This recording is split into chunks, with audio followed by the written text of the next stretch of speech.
എല്ലാവർക്കും നമസ്കാരം. എജ്യുപോർട്ടിൻ്റെ +1 സംസ്കൃതം unit explanation വീഡിയോയിലേക്ക് എല്ലാവർക്കും വീണ്ടും സ്വാഗതം. അപ്പം നമ്മൾ ഇന്ന് അടുത്ത യൂണിറ്റായിട്ടുള്ള മൂന്നാമത്തെ യൂണിറ്റിലെ ചാപ്റ്റേഴ്സാണ് പറയുന്നത്.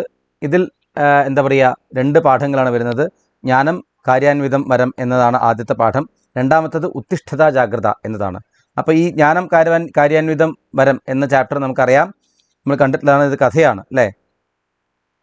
ഗുരുകുലത്തിൽ പഠിച്ച 4 വിദ്യാർത്ഥികൾ ഗുരുകുലത്തിൽ പഠനം മുഴുവൻ പൂർത്തിയാക്കിയെന്ന് അവർ സ്വയം തീരുമാനിച്ചിട്ട് അവരെന്ത് ചെയ്യാണ്, അവർ ആ ഗുരുകുലം വിട്ട് പോവുകയാണ്. അതാണ് കഥ വരുന്നത്. അങ്ങനെ ആദ്യം ഈ 4 പേരും കൂടി ഇങ്ങനെ സംസാരിച്ചതിന് ശേഷം എന്താണ്, നമ്മൾ ഈ ഗുരുകുലം വിട്ട് പോവാം, അതാണ് നല്ലത് എന്ന് പറയുകയാണ്. അങ്ങനെ അവർ ഗുരുവിനോട് ചെന്ന് സംസാരിക്കുന്നു. ഗുരു ആയിക്കോട്ടെ, ശരി പൊക്കോളം പറഞ്ഞു. ശിഷ്യന്മാരുടെ ആഗ്രഹം അതാണെങ്കിൽ പൊക്കോട്ടെ എന്ന് വിചാരിക്കുന്നു. അങ്ങനെ അവരെന്താണ്, അവരുടെ പുസ്തകങ്ങളൊക്കെ എടുത്തിട്ട് അവർ അവിടെ നിന്ന് പോവാണ്. അങ്ങനെ പോകുന്ന വഴിക്ക് എന്താണ്, അവർ ഒരു 4 കൂടിയ ജംഗ്ഷനിൽ എത്തിച്ചേരുകയാണ്. അപ്പോൾ അവിടെ നിന്ന് അവർക്ക് എങ്ങോട്ടാണ് പോകേണ്ടത് എന്ന് അറിയാത്തൊരവസ്ഥ വരുന്നു. അപ്പം എന്താണ്, മഹാന്മാരൊക്കെ പോകുന്ന വഴിയാണ് നമുക്കും പോകേണ്ട വഴി എന്നവർ സ്വയം തീരുമാനിച്ചിട്ട് മഹാജനങ്ങൾ പോകുന്ന വഴി പോകണമെന്ന് പറയുകയാണ്. അപ്പം അതിനു മുന്നേ ഒരു മരിച്ച ആളുടെ ശവം കൊണ്ട് കുറേ ആൾക്കാർ വിലാപയാത്ര പോലെ പോകുന്നുണ്ടാവും. അപ്പോഴാണ് ഇയാൾ പറയുന്നത് മഹാജനങ്ങൾ പോകുന്ന വഴിയാണ് നമ്മളുടെ വഴി എന്ന് പറഞ്ഞിട്ട് എന്നാൽ ആ വഴി പോവാണ്. അങ്ങനെ ആ വഴി പോകുന്ന സമയത്ത് എന്താ, അവരെ അവസാനം എവിടെ എത്തിച്ചേരും, അവർ ശ്മശാനത്തിൽ എത്തിച്ചേരും. അപ്പോഴാണ് ശ്മശാനത്തിൽ എന്താണ് കഴുതയുള്ളത്. കഴുതേനെ കാണുക. അപ്പോൾ എന്താണ്, ഉത്സവേ വ്യസനേ ശൈവ ദുർഭിഷ്ടേ പ്രാണസങ്കടേ രാജ്യദ്വാരെ ശ്മശാനേച്ച യസ് തിഷ്ഠതി സ ബാന്ധവ എന്ന തത്വം പറഞ്ഞിട്ട് ഈ കഴുത നമ്മുടെ ബന്ധുവാണ് എന്നവർ പറയുന്നു. ആ സമയത്താണ് ഒരു വേഗത്തിൽ പോകുന്ന ഒരു ഒട്ടകത്തിനെ കാണുന്നത്. അപ്പം എന്താണ്, മൂന്നാമത്തൻ പറഞ്ഞ ധർമ്മസ്യ ത്വരിതോ ഗതി എന്ന് പറഞ്ഞുകൊണ്ട് ധർമ്മം വേഗം പോവുകയാണ് എന്ന് പറഞ്ഞിട്ട് എന്ത് ചെയ്യുന്നു, ഇത് ധർമ്മമാണ് എന്ന് പറയുന്നു. എന്നിട്ടോ ഇഷ്ടം ധർമ്മേനെ ഇഷ്ടത്തെ ധർമ്മം കൊണ്ട് യോജിപ്പിക്കണം എന്ന് പറഞ്ഞിട്ട് എന്ത് ചെയ്യാണ്, ഈ കഴുതയെയും ഉഷ്ട്രത്തിനെയും അവരെന്ത് ചെയ്യും, കഴുത്ത് ചേർത്ത് കെട്ടും. അപ്പം എന്താണ്, അവസാനം ആ ഓണർ വന്നിട്ട് എന്താണ്, ആ കഴുതയുടെ മുതലാളി വന്നിട്ട് ഇവരെ അടിച്ചു ഓടിക്കും. എന്നതിന് ശേഷം എന്താണ്, അവരങ്ങനെ പോകുന്ന സമയത്ത് ഇവർ നമ്മളെ ത്രാണം ചെയ്യുന്ന നൗകയ്ക്ക് പകരം ഇലയാണ് നമ്മളെ നദി കടത്തി വിടുക എന്ന ധാരണയിൽ എന്ത് ചെയ്യും, നദി അങ്ങോട്ട് ചാടും, ഒരുത്തന ഇലയിലേക്ക് ചാടും. അപ്പം എന്താവും, ആ ഇല അങ്ങോട്ട് താഴ്ന്നു പോവും. അപ്പം എന്താണ്, സർവനാശം സമുത്പന്നേ ഹ്യർത്ഥം ത്യജതി പണ്ഡിത, സർവനാശം വരുമ്പോൾ പണ്ഡിതന്മാർ പകുതി ത്യജിക്കണം എന്നുള്ള അർത്ഥം ഇവിടെ തെറ്റായി ധരിച്ചിട്ട് അയാളുടെ കഴുത്ത് അങ്ങോട്ട് അറക്കും. അങ്ങനെ ശരീരം വേറെ തല വേറെയാവും. അങ്ങനെ അവർ വീണ്ടും അടുത്ത ഗ്രാമത്തിലേക്ക് പോവും.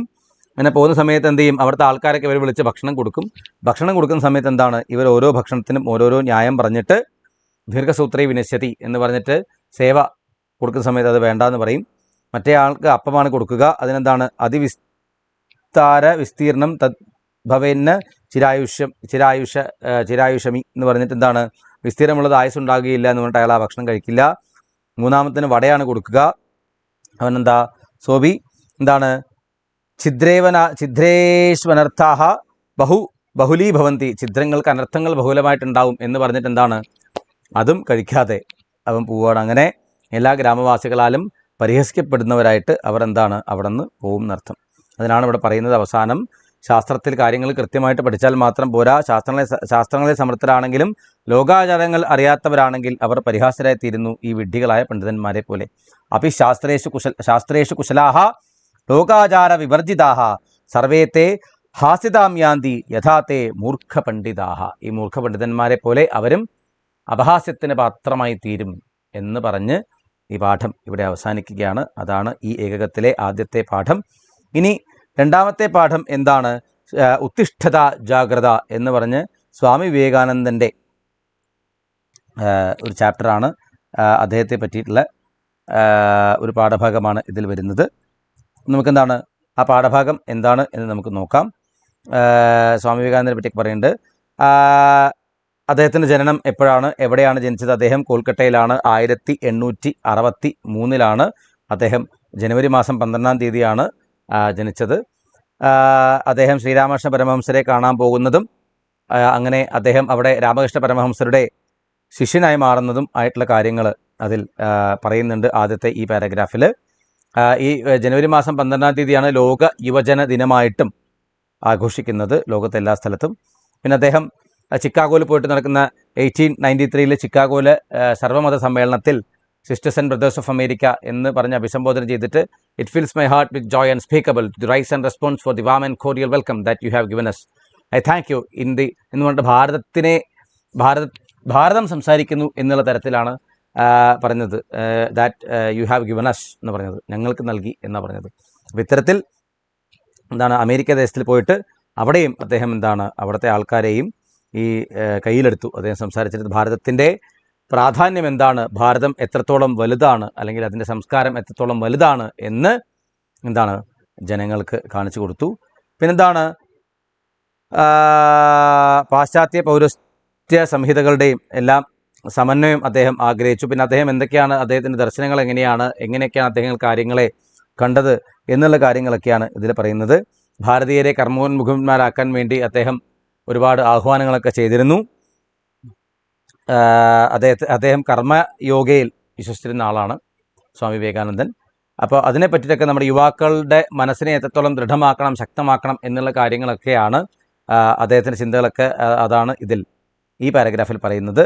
അതേപോലെ എന്താണ് വിദ്യാഭ്യാസം? Education is the manifestation of the divine perfection already existing in man എന്നാണ് സ്വാമി വിവേകാനന്ദൻ്റെ വിദ്യാഭ്യാസത്തെക്കുറിച്ചിട്ടുള്ള അദ്ദേഹത്തിൻ്റെ നിർവചനം. എഡ്യൂക്കേഷൻ എന്ന് പറഞ്ഞാൽ തൻ്റെ തന്നെ ഉള്ളിലുള്ള ആത്മസാക്ഷാത്കാരത്തിൻ്റെ പരിപൂർണതയാണ് വിദ്യാഭ്യാസം എന്നാണ് അദ്ദേഹം വിദ്യാഭ്യാസത്തെക്കുറിച്ചിട്ട് പറഞ്ഞിട്ടുള്ളത്. അപ്പോൾ എങ്ങനെയാണ് യഥാർത്ഥ ഗുരു, എങ്ങനെയാണ് ഗുരുവിൻ്റെ നിയോഗം എന്താണ്, ശിഷ്യന്മാർ ചെയ്യേണ്ട കാര്യങ്ങൾ എന്താണ് എന്നൊക്കെ അദ്ദേഹം ഇവിടെ ഈ പാരഗ്രാഫിൽ പറയുന്നുണ്ട്. അതേപോലെ we are the creator of our own destiny എന്ന് പറഞ്ഞിട്ടുണ്ട്. നമ്മുടെ സാമ്പ്രദായത്തിൻ്റെ സൃഷ്ടാക്കൾ നമ്മൾ തന്നെയാണ് എന്നാണ് സ്വാമി വിവേകാനന്ദൻ പറഞ്ഞിട്ടുള്ളത്. അപ്പോൾ അതിനെ പറ്റിയിട്ട് സമൂഹനാശത്തിന് കാരണം നമ്മൾ തന്നെയാണ് എന്ന് ഓർക്കേണ്ടതാണ്. ഭാവിയിൽ ഏതവസ്ഥ ഉണ്ടാകണമെന്ന് നിർണ്ണയിക്കുന്നതിൽ ശക്തി നമ്മളിൽ തന്നെയാണുള്ളത് എന്നൊക്കെ പറഞ്ഞ് നമ്മൾ തന്നെ നമ്മുടെ എല്ലാം നേടണം എന്നുള്ള കാര്യങ്ങളാണ് അദ്ദേഹം ഈ പാരഗ്രാഫിൽ പറയുന്നത്. പിന്നെ എൻ്റെ കർമ്മധീരരായ യുവാക്കളെ, മമ കർമ്മധീരാഹ യുവകാഹ യുയം സർവേ മഹാന്തി കാര്യാണി കർത്തുമാഗതാഹ ഇത് വിശ്വാസഃ യുഷ്മാസു ആവശ്യം ഭവേത്. നിങ്ങൾക്ക് ഇവിടെ വലിയൊരു കാര്യം ചെയ്യാൻ വന്നവരാണ് എന്ന വിശ്വാസമാണ് നമുക്ക് വേണ്ടത്. നിർഭാഗ്യവശാൽ ഇന്നത്തെ ഒരു സമൂഹത്തിലെ തലമുറകൾക്ക് എന്തുകൊണ്ടോ പല ആൾക്കാർക്കും, എല്ലാവർക്കും എന്ന് പറയാൻ പറ്റില്ല, പല ആൾക്കാർക്കും ഒരു ലക്ഷ്യബോധമില്ലാതെയാണ് പലരും ഇങ്ങനെ മുന്നോട്ട് പോയി കാണുന്നത്. അപ്പോൾ ഈ സ്വാമി വിവേകാനന്ദൻ്റെ കോട്സൊക്കെ നമ്മൾ ജീവിതത്തിൽ സ്വീകരിക്കണമെന്നർത്ഥം. ഓക്കെ, അപ്പോൾ ഇത്തരത്തിലാണ് അദ്ദേഹം ഒരിക്കലും പേടിക്കരുത് എന്ന് പറയാണ്. അതാണ് ഉത്തിഷ്ഠത ജാഗ്രത എന്ന് സ്വാമി വിവേകാനന്ദൻ പറഞ്ഞത്. Arise awake and stop not till the goal is reached എന്ന് പറഞ്ഞത്. ഉത്തിഷ്ഠത ജാഗ്രത പ്രാപ്യ വരാൻ നിബോധത. ഉണരൂ, എഴുന്നേൽക്കൂ, നിങ്ങളുടെ ലക്ഷ്യം നേടുന്നത് വരെ നിങ്ങൾ തളരരുത് എന്നാണ് അദ്ദേഹം പറഞ്ഞിട്ടുള്ളത്. ഇനി സ്വാമി വിവേകാനന്ദൻ്റെ ഒരു കഥ പറയുകയാണ്. അദ്ദേഹം കാശി തീരത്ത് നഗരത്തിൽ ഇങ്ങനെ പോകുന്ന സമയത്ത് കുറേ കുരങ്ങുകൾ അദ്ദേഹത്തെ തുരത്തി വന്നതും അദ്ദേഹം പേടിച്ച് ആദ്യം ഓടിയതും പിന്നീട് ഒരു ഒരാളെ കണ്ടതും ഓടരുത്, അവർക്ക് അഭിമുഖമായി ചെല്ലൂ എന്ന് പറഞ്ഞതും സ്വാമി വിവേകാനന്ദൻ ബലമായി നിന്നതും അങ്ങനെ ആ കുരങ്ങന്മാർ പേടിച്ച് ഓടിയതും ആ കഥ ഇവിടെ പറയുന്നുണ്ട്. കേവലം 39 വർഷം മാത്രമേ അദ്ദേഹം ജീവിച്ചിട്ടുള്ളൂ എങ്കിലും അദ്ദേഹം ഇനിയും പല നൂറ്റാണ്ടുകളിലും അദ്ദേഹം ജീവിച്ചുകൊണ്ടേയിരിക്കും. നമ്മുടെ എല്ലാവരുടെയും മനസ്സുകളിൽ അദ്ദേഹം അനിതര സാധാരണമായി തന്നെ ശോഭിച്ചുകൊണ്ടേയിരിക്കും എന്ന് ആണ് പറഞ്ഞത്. അങ്ങനെ പറഞ്ഞ് ഈ ചാപ്റ്റർ ഇവിടെ അവസാനിക്കുകയാണ്. അതിലൂടെ നമ്മുടെ രണ്ടാമത്തെ അവസാനത്തെ തൊട്ട് മുന്നത്തെയുള്ള നമ്മുടെ മൂന്നാമത്തെ ഏകകവും ഇവിടെ അവസാനിക്കുകയാണ്. അപ്പോൾ ഇതാണ് ഉത്തിഷ്ഠ ജാഗ്രത എന്ന പാഠത്തിൽ പറയുന്നത്. അപ്പോൾ അടുത്ത ഒരു വീഡിയോയിൽ നമുക്ക് അവസാനത്തെ ഏകകത്തിലെ വൃത്താനി അലങ്കാരാണി വൃത്താനി എന്ന 2 ചാപ്റ്റർ നമുക്ക് നോക്കാം. നന്ദി, നമസ്കാരം.